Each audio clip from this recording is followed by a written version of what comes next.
Hey guys, what's up? Adam here. Welcome to Honest Hotel. Today we are going to talk about something serious.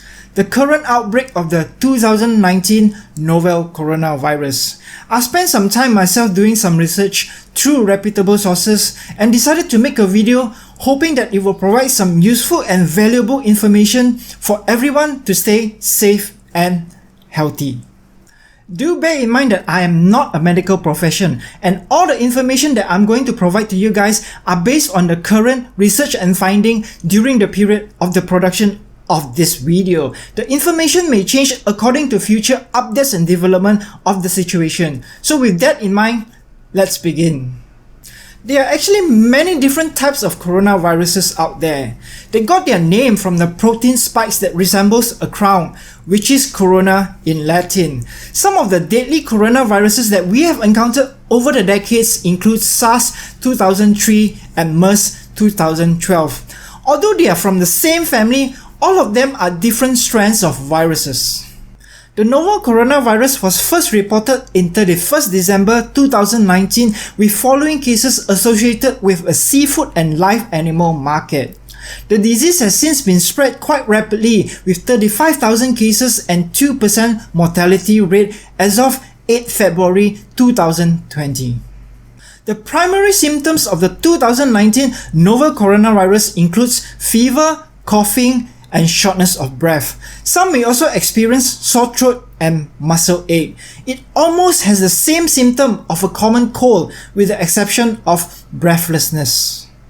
In more severe cases, infection may cause pneumonia, severe acute respiratory syndrome, kidney failure, and even death. This is not a disease that you can fight it off by yourself. Consult a doctor as soon as possible, especially if you have shortness of breath.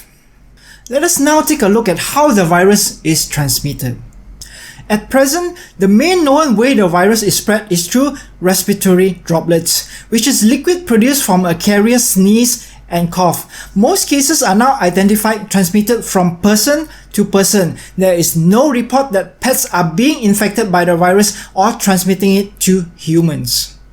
An asymptomatic or a person without symptoms may also transmit the virus. Therefore, it is difficult to screen and monitor potential carriers. However, people with symptoms are currently the main cause of the spread.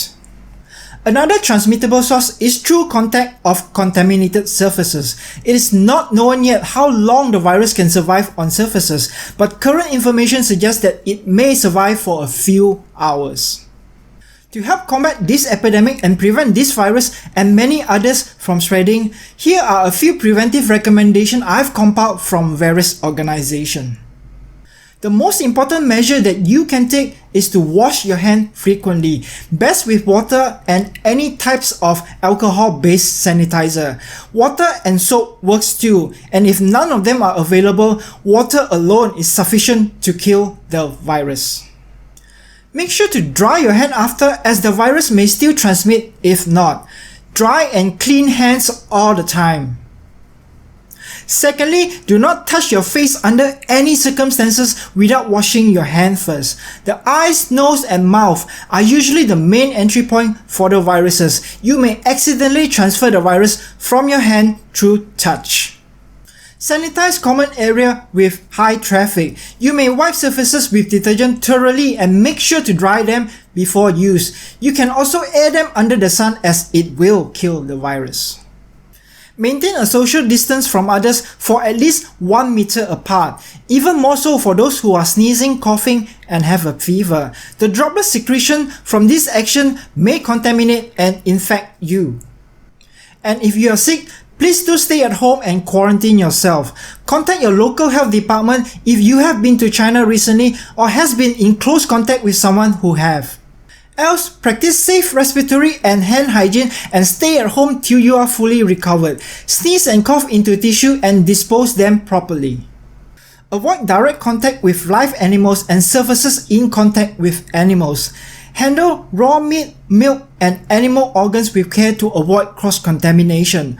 Avoid eating raw and undercooked animal products. So what about medical masks, you might ask me?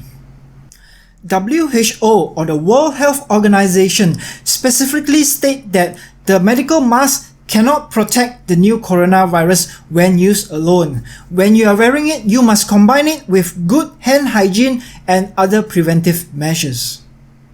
WHO only recommend the use of masks in specific cases. It is for the people with respiratory symptoms like coughing and sneezing to wear them and seek medical attention. Without those symptoms, you do not need to wear a mask as there is no evidence that it will protect you from the coronavirus. It is also important to maintain available mask supplies to the caregiver who are taking care of the people who might be infected by the virus. Medical officer who works around the clock to combat this virus need the mask. Should you require to wear a mask, opt for a 3-ply surgical mask like this one and wear them properly. Usually the blue side is the outer layer, whereas the white color side is the comfort inner layer. Replace the mask after a few hours of use when they become moist and wet. Make sure to dispose them correctly and hygienically, and always wash your hands.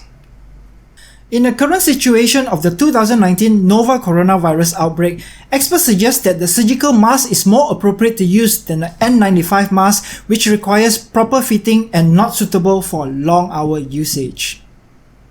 If you think you are exposed to the virus, here are some of the steps to take to ensure your well-being and the safety of others. Wear a mask at all times and practice stringent respiratory and hand hygiene. Backtrack your travel history 14 days prior to the symptoms. Note down who you have met and been in close contact with over those periods. The information you have provided is important to tell if you need to be tested and to track the current outbreak situation of the virus. Should you require medical attention, you must call the hospital in advance prior to your arrival. This is to ensure the authority will prepare what's necessary before accepting you as a patient. You may also receive protocol instruction on what's to follow onwards. The test laboratory runs to diagnose this new coronavirus is called PCR, Polymerase Chain Reaction. It takes the samples of the patient's mucus and saliva from the nose and mouth. The result of the test will take 1 to 2 days. There's currently no medicine to prevent or treat the 2019 novel coronavirus. Please do take note on that. Treatment and vaccines are still in development. However, hospital and doctors are providing supportive care to those infected by treating and relieving the symptoms. In serious cases, they are placed in ICU for optimized care and may require mechanical ventilation. The body immune system needs to fight off the virus. The World Health Organization has declared a global health emergency based on the current situation. So what does that mean for normal people like us? It simply means WHO acknowledged the situation and is currently rallying global coordination to combat this epidemic.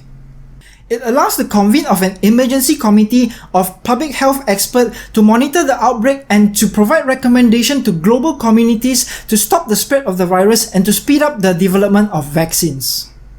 To prevent the virus from reaching and to support countries with weaker health systems and to provide real-time accurate information to the public to prevent misinformation and fake news.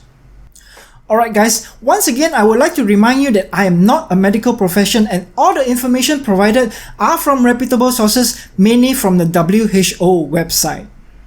The content is as of 8 February 2020 and it will change in time. Please do visit the WHO website for the latest development of the 2019 novel coronavirus. I'll place the link below at the description box. I hope this video provides you with some valuable information about the new coronavirus and may help you and your family stay healthy and vigilant. Remember to wash your hands frequently, refrain from touching your face, sanitize common area, maintain social distance, and stay home if you are sick. A big shout out and thank you to the medical community and the frontliner working tirelessly keeping all of us safe and alive. You guys are no doubt the true heroes of humanity. I'll see you guys soon. Thank you for watching.